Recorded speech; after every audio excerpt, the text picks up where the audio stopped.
like, I read this for the second time, and like, I don't know, I think when you're going to discuss a book with somebody, you kind of pay different attention to it. Anyway, a part of it said, you can't give empathy if you don't have empathy. And so he talks about what you can do. Like, you can try to get empathy from someone else. That doesn't always work. He talked about emergency self-empathy. He talked about screaming non-violently or yelling non-violently. I forgot about that part. And then he talked about removing yourself from the situation and giving yourself time before you address it. And the reason this really spoke to me is, particularly with lockdown, I couldn't do those things, right? So there was all this like heightened level where everybody needed more empathy. And I completely burnt out, and, you know, tried to use nonviolent communication to try to explain to people in my life, like, that I don't have anything to give right now. I can't give to you because I'm burnt out. And that kind of led to, actually, like, my mom ended up coming early fall last year for 3 months, because she could tell that I was just like, I'm done. I can't talk to you on the phone. I can't do Zoom calls. I'm just holding on by a thread here. And I thought it was a good point, because the book talks a lot about connecting with people and giving them empathy and all this stuff, but you can't do that all the time. And that's why it's so hard to do this. So I like this book, because if you really need to have an important conversation, it gives you the tools to try to do that in a connecting way, and with sensitivity and compassion. And during stressful times, it's really hard. Sometimes you just want to be like, I really do need just to hide away. If you don't have that option, like, you just can't give. You can't give anymore. And it's hard to tell people, like, I don't have this time for you and I'm sorry, but I want to. It's like those conflicting needs, like the need to keep connection with the people in your life and to be there for them when they need empathy. But sometimes you have to be like, I want to give you empathy, and at the same time, I don't have any left. And then if you try to fake it, it comes across as so inauthentic. Yeah. You know, and like, it's not real connection, right? It's not real connection at that point. And it is. I'm sorry to hear how hard it is, because it is hard, Meredith. And right, like, I just can't wait till I can get a babysitter for a night and just like run away. Like, and that's the thing, is that with COVID, we aren't afforded the opportunity. Many of us aren't, depending on how our lives are set up in our home base. We don't have those privacy pockets anymore to figure ourselves out or anything. And it's so rejuvenating being able to have one goddamn second to yourself, you know? Yeah, it's really, really challenging. Yeah, and it makes me also think, I don't know if my mom's going to be okay with this, but sometimes because my mom is definitely like blame myself, other people's feelings only type person too. Like, I probably learned it from her. And do you remember sometimes when we were kids and she just needed a release, probably because she needed empathy for herself, she would just stand in one place and go, ah! I've done that. And we would be like, we broke mom. We were like, we just stepped back. And you know what? That was her. We gave her like, empathy after that. Right. She needed for her, right? And she would do that little scream. And sometimes I do that at home with my kids. If they're like, everybody's just demanding, then sometimes I just like, and I try to express my needs. Like, I need some space. If they don't listen, sometimes I do the, and they're like, Totally. Oh, she's serious this time. Totally. Yeah.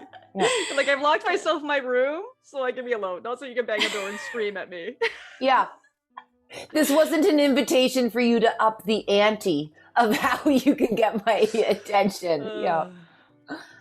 I said, when the empathy thing, I thought it was interesting. The one there was a quote that says, when this guy, Rabbi Harold Kushner's son, was dying, he heard all these words that were intended to make him feel better, but didn't. And he remembers saying all those words, those same words, and it never helping. And I remember like going through, we've talked on the podcast about my issues with fertility. And I remember I was really depressed at one point. And that was my turning point of really understanding empathy, because I would used to say all those same words, being like, this is like explaining how to fix it, or here's a solution, or here's all this stuff. But really the only thing that I needed was someone to just say, I'm feeling emotional. We talked about saying cry. I'm just an emotional moment, but that I just wanted people to be like, I'm here. I know you don't want to talk to me. I know you don't. And I know a bunch of you did that too, of just being like, I'm here for you. And that's all. Like, I don't want you to explain. I don't want you to give me any. I want you to just be there. And I think that was really powerful for me in the empathy part. That's another thing he said, like, just listen. You don't have, there has to, just listen and connect with the person when they're expressing their feelings to you.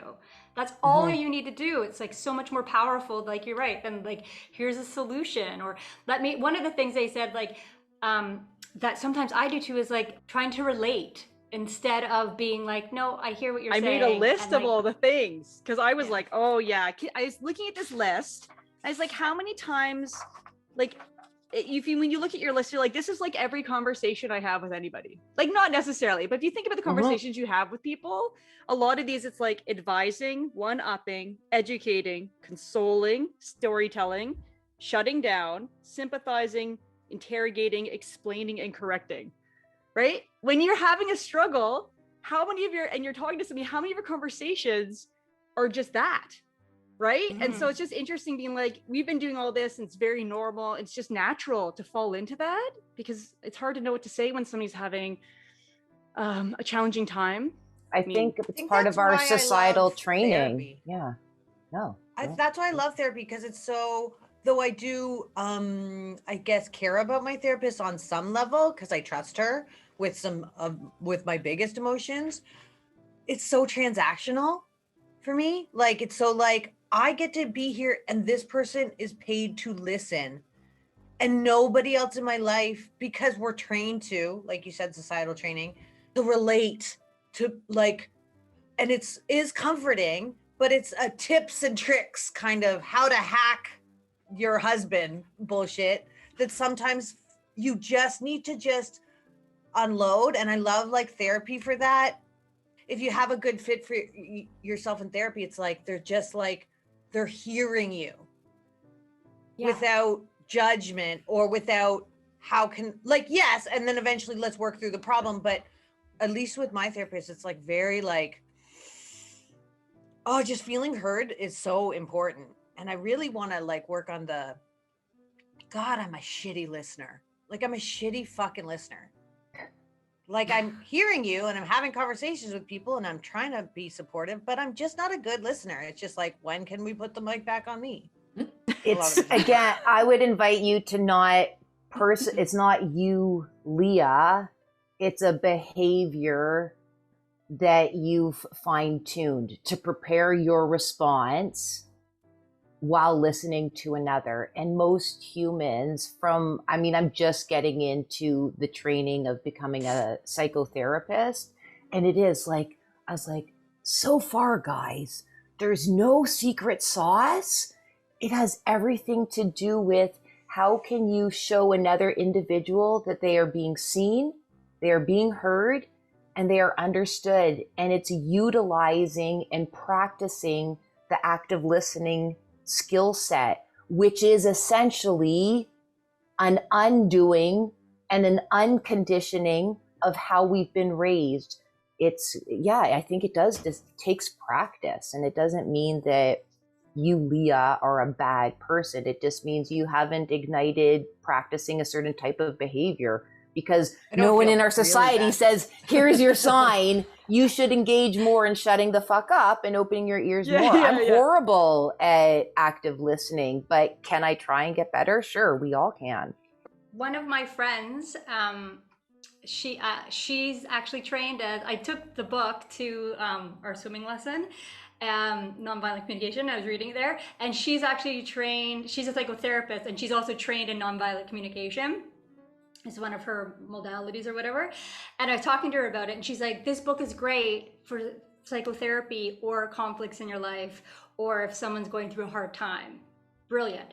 But this book, this is not real life. Like, some people think they could talk like this all day long. It just doesn't seem natural. All day long. She's like, it's not authentic or real. Like, so what Leo was saying, like, she's like, so let's say I came here and we were sitting at the pool and we're watching the kids. If I was like, I'm feeling a lot of joy, because my need to connect with another mother is being expressed and accepted. And you would look at me like, I'm going to move a couple Are you a chairs. robot? right? She's like, it's not real. Like I would, Like you'd you're an think android. I'm phony, and you would be like, is she off? Or like, so relating to someone, she's like having those things like relating to people and the things that you were talking about, like having conversations where you're informing people of things and coming up with solutions for regular conversation is natural and authentic and normal. This book, she says, is really good for conflicts, or if you're having trouble in your, you know, like, because people need to be, you want people to listen to you when there's a problem or you're feeling a lot of emotions or whatever. Big emotions, this book is great. Or she's like, it doesn't work for emergencies either. Like, I touched on this, my personal journal. She said one of the people taking the class with us, she was like, came back and she's like, I yelled at my daughter even though we just did the training, but she was almost falling off this cliff. I should have said, I'm very scared. And the teacher was like, no, nonviolent communication takes a long time.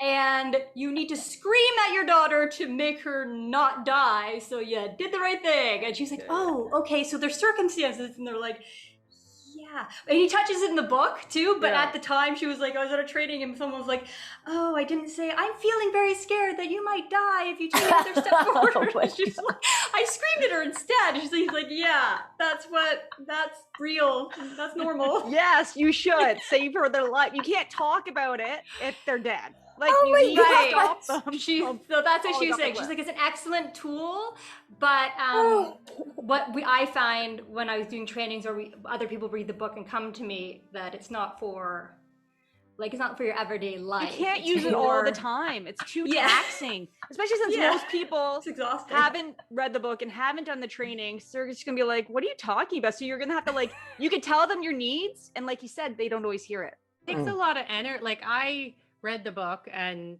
I could maybe pick out, there was a couple of things that I will use or I could use, but for me to I'd have to reread it again. I'd have to go to classes for me to really understand how to put this into use and use it normally in a normal conversation or whatever, or dealing with conflict. If I was in conflict, I wouldn't be like, okay, let me stop and think how to do this. Like, you'd have to study it enough to make it a natural thing, I think. Book interrupted. Bye. Bum eruption. Whoa, wait. That just sounds like a bum eruption. Bummer interruption. And I also 100% want bad interruptions to now be called bum eruptions, like bum eruptions, because that is so fucking awesome. My favorite thing is when you say something and you don't know that it's hilarious until you hear it. So that was awesome. Book interrupted. Kim, we haven't heard much from you, Kim. Do you have anything to? I liked what Sarah said, because while you guys were all talking, I was like, I don't know if I agree with everything that's being said here, but so I'm just like reflecting in the light of the alternate interpretation. And I think that it's a good tool for someone who maybe doesn't it's a good communication tool to add to your tool belt. Just, I guess, like what that person that Sarah was at swimming lessons with said. I feel like I have some version of that tool in my tool belt already. So to have a book about it, because it's got to be really specific. If you don't understand, if you don't know that, then you would want someone to explain it to you well. And so that's what that book is doing. But then I fear that it comes off as like that woman with her child on the cliff, that there isn't other versions of communication, or you just get like wrapped right up into this one way of doing things. Like, I was thinking about when we were saying about empathy and just hearing and whatever, like, I don't want that. Like, if I'm coming to someone or if I'm having a hard time, I don't want someone just to be like, I'm here. I'll be like, get fucking out of here, or talk to me so we can like I need to, and I might not take any of their advice or whatever, but I really like to like hash things out almost to the point of pushing them away because we just keep on talking about the same thing. I think though some problems are unfixable, right? Well, that's Lindsay's problem was borderline.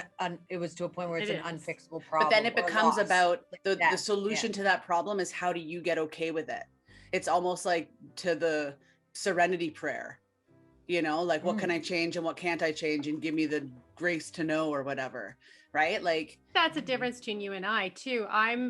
Even though people might think I'm an extrovert because I'm a server and stuff, I'm not. Like I like to deal with myself inside of myself. And so I feel like, Kim, you're more of an extrovert in the fact that you get your energy and stuff from other people and you need that. So for me, I don't want to talk everything over. I don't want, so for me, that was why that was important to me, to have people just be there, because I couldn't even talk about it. I couldn't do anything. I just needed to be feeling the way that I was feeling.